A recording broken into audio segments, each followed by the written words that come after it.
ہے کہ وہ اس کا کیا جواب دیتا ہے، اور یہ ایران کے لیے بری خبر ہے۔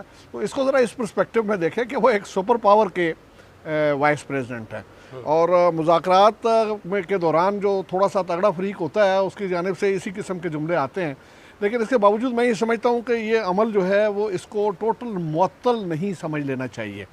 اور پھر اس میں پاکستان جو ہے وہ ابھی موجود ہے، پاکستان اپنی ایفرٹس جو ہے نا وہ جاری رکھے گا۔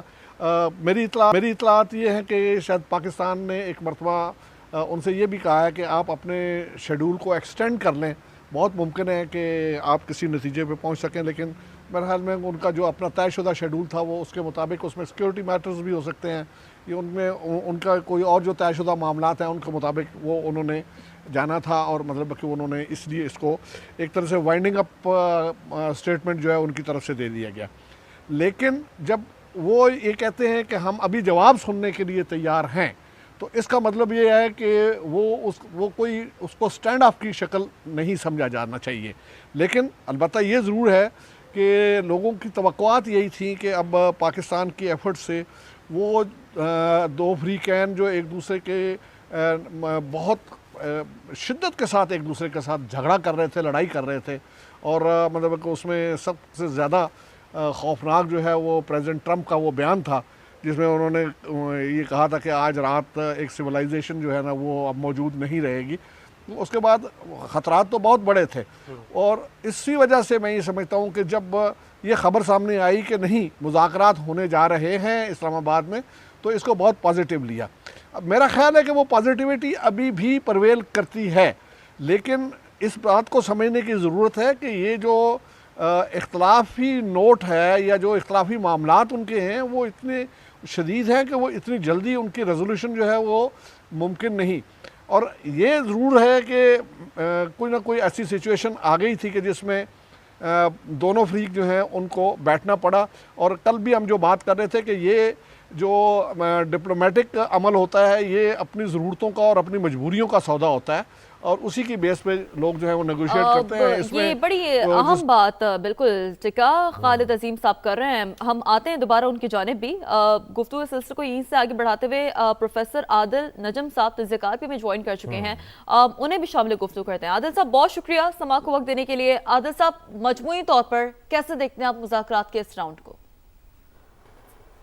بہت شکریہ جی۔ دیکھیں یقیناً یہ وہ خبر تو نہیں ہے جو ہم سننا چاہتے تھے۔ ہماری ساروں کی تو دعا اور خواہش یہ تھی کہ کسی نہ کسی قسم کی ریزولوشن ہوگی اور جو سیز فائر ہے وہ اصل جنگ بندی میں تبدیل ہو جائے گا۔ لیکن سوال میرے خیال میں اب سب سے بڑا یہ ہے کہ کیا گفتگو ختم ہوئی ہے یا سیز فائر ختم ہوا؟ ابھی سے کچھ دیر بعد جب ایرانی مندوب اپنی پریس کانفرنس کریں گے تو میرے خیال میں ہمیں اس کی ایک اور جھلک ملے گی۔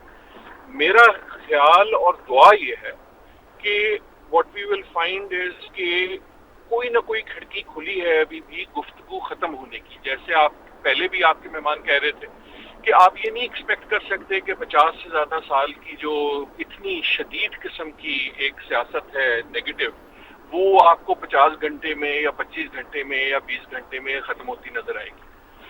ابھی آپ اگر دیکھیں تو وین صاحب نے بھی جو کہا وہ یہ کہا کہ جی گڈ ول سے ہم آئے تھے، لیکن ایران جو ہے وہ جو مانگ رہا ہے وہ بہت زیادہ ہے۔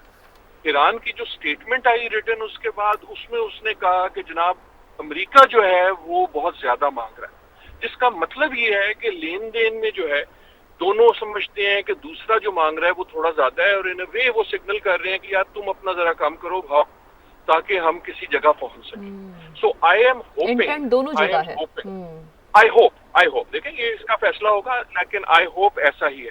اور دوسرا میرے خیال میں بہت خوش آئند بات ہے جس پہ آپ ذرا نظر رکھیں کہ وینس نے جاتے ہوئے پاکستان کی جس طرح تعریف کی، اس کی ضرورت نہیں تھی، ایز سچ نیسیسری نہیں تھا۔ اس سے میرا خیال ہے کہ इससे मेरा कहने का मकसद ये है कि वैंस ने अगर किया तो किसी वजह से किया, और क्योंकि ही फेल्ट के पाकिस्तान का रोल अच्छा था। आई होप हमें ईरान से भी ऐसी ही स्टेटमेंट मिलेगी। जी आदिल साहब, ईरान की जानिब से भी तर्जुमान ईरानी वज़ारत ख़ारजा इस्माइल बक़ाई ने भी अपना एक्सपर्ट रिसेंट जो बयान दिया है, उन्होंने लिखा है कि हम हुकूमत और पाकिस्तानी अवाम के शुक्रगुजार हैं। मेज़बान पाकिस्तान ने मुज़ाकरात के अमल को आगे बढ़ाने में मुस्बत किरदार अदा किया। This is the official statement from Iran side too. ये रिसेंट डेवलपमेंट है अभी की जो मैं आपको बता रही हूँ।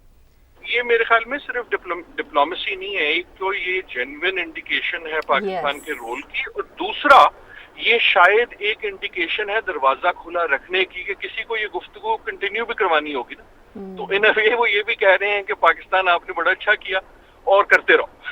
सो I hope that is so. और आदिल साहब, यहाँ पर ये बात भी तो बड़ी वाज़ेह है कि एक प्रोमिनेंट रोल तो गैर जानिबदारी का पाकिस्तान ने निभाया है। यही वाहिद वजह रही है कि इतना क्वेश्चन दोनों फरीक को मिला है कि वो खुलकर अपने मुतालबात मेज पर सामने रख सकें।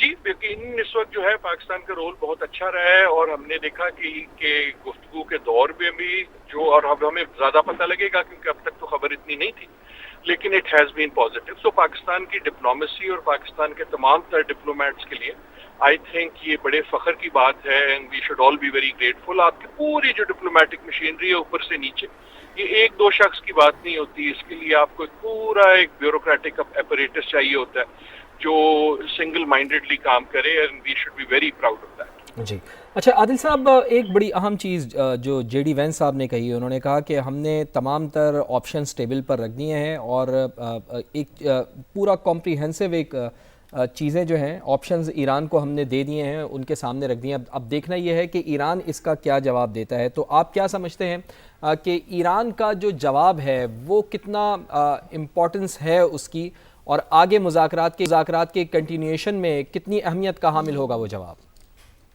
नहीं जाहिर है जी, लेकिन अमेरिका का भी जवाब है। आप मेरे ख्याल में ईरान भी यही कहेगा। ये ना आप तवक्को करें कि उन्होंने सवाल पूछा है और ईरान आप कहेगा अच्छा जी हम ये कह रहे हैं, वो आपसे प्रेस कॉन्फ्रेंस में नेगोशिएट नहीं करेंगे। इन अ वे देखें, ये ही बात आप सुनेंगे तकरीबन ईरान से। दोनों ये कह रहे हैं कि देखो तुम हमें बहुत ज्यादा पुश कर, राइट। सो जो गुफ्तगू होगी वो अब अपने प्रिंसिपल से भी होगी, और मेरे ख्याल में in that sense JD Vance का काम थोड़ा सा ज्यादा मुश्किल है बनिस्बत ईरानी डेलीगेशन। जो ईरानी डेलीगेशन था उसमें तमाम पार्टीज यहाँ मौजूद थी। जो आप देखें ना, जेडी वैंस उनके साथ कुशनर साहब थे और विटकॉफ साहब थे, जो एक तरह से प्रो इजराइल धड़े की नुमाइंदगी कर रहे थे। लेकिन अमेरिका में सबसे बड़ा प्रिंसिपल उनका है प्रेसिडेंट डोनाल्ड ट्रंप। उसके अलावा जो सेक्रेटरी ऑफ वॉर हैं हेग्सेथ साहब, या जो सेक्रेटरी ऑफ स्टेट हैं मार्को रूबियो साहब। सो मेरे ख्याल में ये निगोशिएशन अगर नहीं भी बढ़ती तो खत्म नहीं हुई। लेकिन आप जाके जो वैंस साहब हैं वो जहाज पे या बाद में जाके एक ब्रीफिंग देंगे, उनसे सवाल होंगे, उनसे सवाल पूछेंगे, क्योंकि उन्होंने अपनी साइड को भी तो कन्विंस करना है ना। नाउ आई डोंट नो कि वैंस किधर चाहते हैं, लेकिन ये इतनी बड़ी नेगोशिएशन ऐसे तो नहीं है कि हम जाके जो आटा दाल लेनी है वो ले ली। बिल्कुल ऐसे ही। उसके बाद ही will have to convince his team and come back. So उम्मीद ये है कि this is not an end to the negotiation, this is an end to this round. अब दुआ ये है कि कोई ऐसी चीज हम ना सुने कि अगर सीज फायर टूट जाता है और आपको किसी इस किस्म की मिलिट्री चीज मिलती है। एक इजाजत दीजिएगा जुमले की कि उसमें जो सबसे बड़ा हमारा डर है वही है जो पहले था, रोल रहा है पाकिस्तान का। बहुत शुक्रिया डॉक्टर आदिल साहब हमारे साथ मौजूद थे। बड़ा मुफस्सिल अंदाज में जो पाकिस्तान का रोल रहा है मजबूरी तौर पर उस पर उन्होंने बात की है। डॉक्टर जमील अहमद साहब, उन्हें भी ट्रांसमिशन के इस हिस्से में वेलकम करेंगे। डॉक्टर जमील अहमद साहब, थैंक यू, समा को वक्त दिया आपने। Very good morning. जो जेस्चर भी हमें नज़र आया है वो बड़ा अच्छा नज़र आया है जेडी वैंस की जानिब से। कैसे देखते हैं आप मुज़ाकरात के मजबूरी तौर पर इस अमल को? कि 47 सालों में पाकिस्तान इस काबिल हुआ, पाकिस्तान की वजह से दुनिया ने